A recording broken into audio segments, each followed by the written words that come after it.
하늘의 문을 여는 아침에 오신 여러분을 진심으로 환영하고 축복합니다. 이 시간을 통해서 하늘의 열린 문을 통해서 천국을 경험하고 또 경험된 천국으로 오늘 하루를 천국의 소망, 천국의 기쁨, 또 천국의 능력으로 살아가는 은혜가 바라는 모든 주의 성도님들 가운데 임하기를 주님의 이름으로 축복합니다. 오늘은 시편 52편 1절부터 5절까지 읽어 드리겠습니다. 포악한 자여 내가 어찌하여 악한 계획을 스스로 자랑하는가. 하나님의 인자하심은 항상 있도다. 내 혀가 심한 악을 꾀하여 날카로운 삭도같이 간사를 행하는도다. 내가 선보다 악을 사랑하며 의를 말함보다 거짓을 사랑하는도다. 간사한 혀여 너는 남을 해치는 모든 말을 좋아하는도다. 그런즉 하나님이 영원히 너를 멸하시며 너를 붙잡아 내 장막에서 뽑아내며 살아있는 땅에서 내 뿌리를 빼시리로다. 아멘.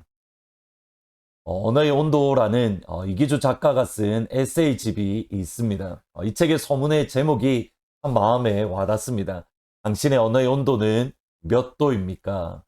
이기주 작가에 의하면 한글은 언어의 온도에 참 예민한 언어라고 이야기를 합니다.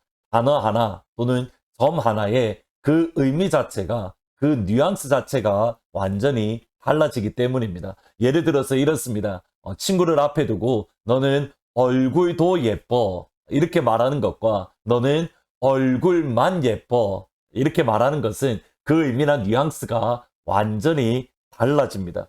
이렇듯이 우리가 사용하고 있는 언어에는 그 온도가 있는데 우리가 많이 따뜻한 언어를 사용한다라고 하면 나의 심령도 따뜻할 뿐만 아니라 그 말을 같이 듣는 상대방의 마음도 따뜻하게 만들어주고 위로하고 격려하고 치유하고 회복해 할 수 있습니다. 반대로 나의 언어가 차갑다라고 한다면 나의 마음이 차가운 것뿐만 아니라 그 말을 같이 듣는 사람들의 마음도 차가워지고 냉랭해지는, 그리고 때로는 씻을 수 없는 상처를 상대방에게 주기도 하는 그러한 언어가 되기도 합니다. 실제로 성경은 우리가 가지고 있는 말의 힘을 이렇게 표현합니다. 야고보서 3장 8절에 보면 혀는 능히 길들일 사람이 없나니 쥐지 아니하는 악이요 죽이는 독이 가득하다.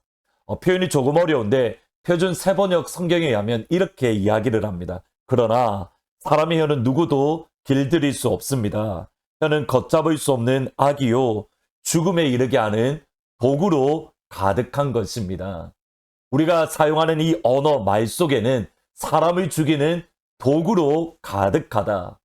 그까지 말 한마디에 상처를 받느냐 우리가 이렇게 말할 수가 있지만, 그러나 우리가 사용하는 이 말 속에는 사람의 마음과 사람의 영혼에 깊이 상처를 내고 심지어 그들의 마음을 완전히 무너뜨리는 무서운 독이 우리의 말 속에 담겨져 있습니다. 반대로 생명을 살리는 놀라운 능력 역시도 우리가 사용하는 언어에 있습니다.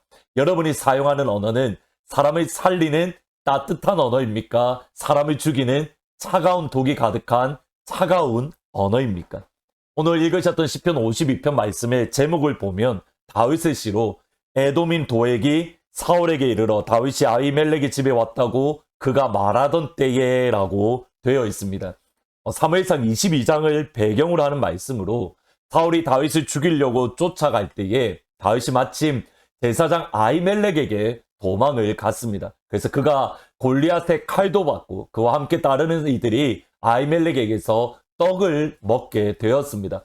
이 사실을 에돔 사람 도액이 보았고 사울에게 리포트 또는 고자질을 한 이후에 그가 아히돌맥을 포함한 제사장 85명을 죽였던 사건을 배경으로 합니다. 이 점을 기억을 하고 시편 52편 전체를 보시면 크게 세 부분으로 나눌 수가 있습니다. 1절부터 4절은 악인의 길, 5절은 하나님의 심판, 하나님의 길, 6절부터 9절은 의인의 길. 오늘 제가 관심을 가지는 것은 악인의 길에 대한 성경의 묘사입니다. 먼저 1절과 2절에 보면 포악한 자여 내가 어찌하여 악한 계획을 스스로 자랑하는가? 하나님의 인자하심은 항상 있도다. 내 혀가 심한 악을 꾀하여 날카로운 삭도같이 간사를 행한다. 여기 포악한 자여라고 되어 있는데 조금 사실 부정적인 뉘앙스가 있는데 히브리어를 보면 강력한 사람 또는 전쟁 영웅을 뜻하는 말입니다. 강력한 사람 또는 정쟁 영웅의 특징이 2절부터 4절인데 구체적으로 무엇이냐면 내 혀가 심한 악을 꾀하여 날카로운 삭도같이 간사를 행한다. 여기 삭도라는 말이 어떤 단어냐면 골리앗이 가지고 있던 그 칼, 골리앗이 전쟁에서 사용하는 칼과 똑같은 단어입니다.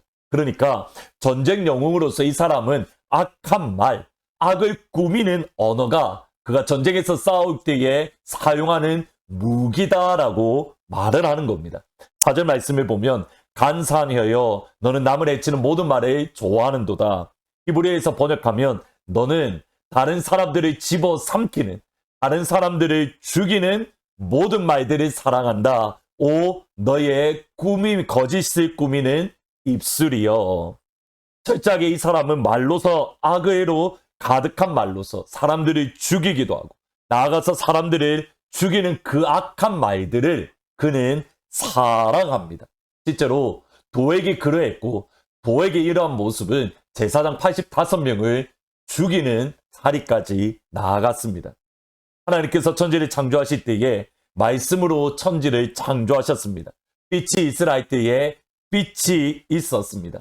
예수님께서 수없이 많은 병자들과 귀신 들린 사람들을 쫓아내실 때에 그냥 단순히 어루만져 주시는 것으로 끝나지 아니하고 말씀으로써 귀신아 나가라 내가 깨끗함을 받을지어다 내가 원하노니 두려움 없는 믿음을 가지라.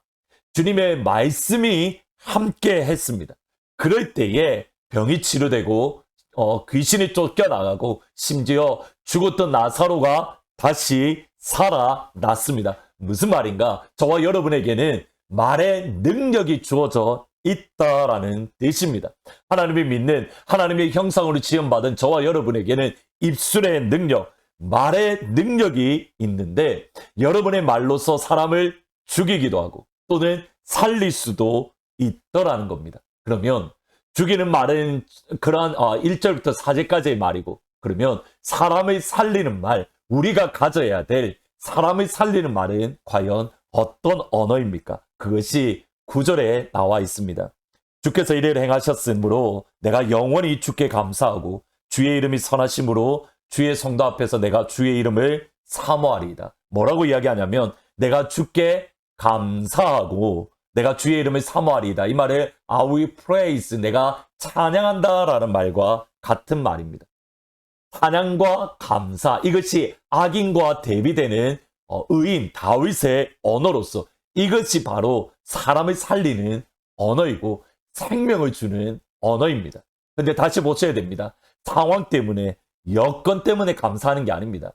다윗은 여전히 사울에게 쫓겨다니고 있습니다. 다윗은 여전히 언제 사울에게 죽게 될지 모르는 상황입니다. 그럼에도 하나님께 감사하고 그럼에도 하나님께 찬양하고 그 감사와 찬양이 자기 다윗을 살릴 뿐만 아니라 그 주위에 있는 사람들을 살려주는 언어였던 겁니다. 다윗의 주위에 있었던 400명을 보면 마음이 상하고 무너지고 그들의 심령이 더 이상 일어날 수 없는 사람들이었는데 다윗과 함께 있을 때에 그들이 역대하 1장의 열다해에 보면 그들이 하나님의 군대가 되었다라고 말을 합니다. 무엇 때문입니까? 다윗에게는 하나님의 생명 살리는 그 언어가 다윗에게 함과 다가왔던 이들을 살려주는, 그들의 무너졌던 영혼을 살려주는 그 언어가 다윗에게 있었기 때문입니다. 작년에 감사 노트를 했던 거 기억하십니까?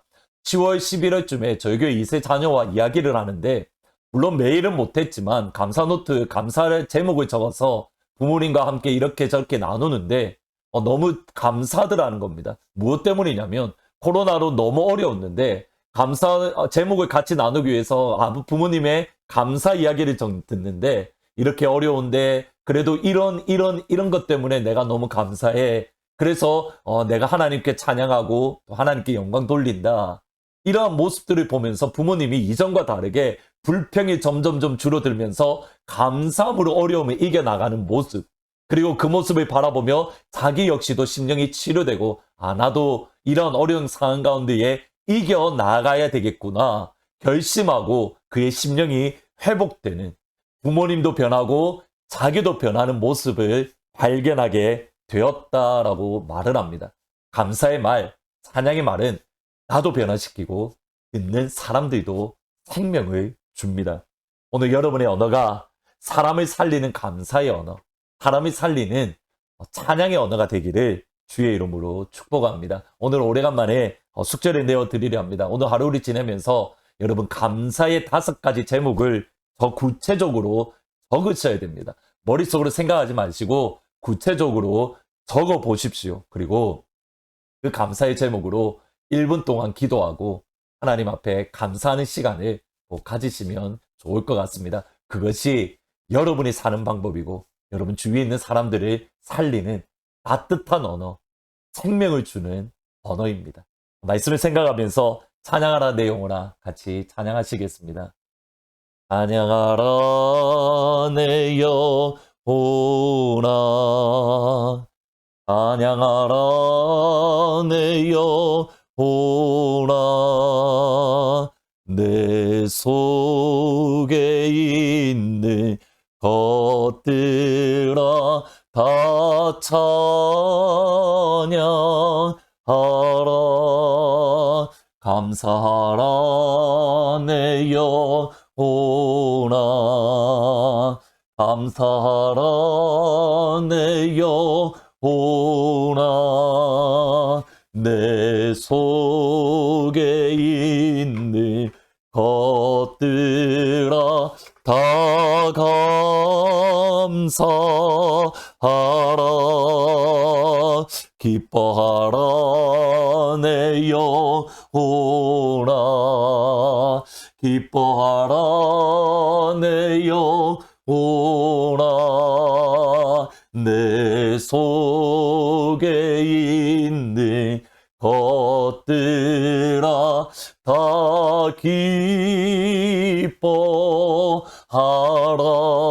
기뻐하라.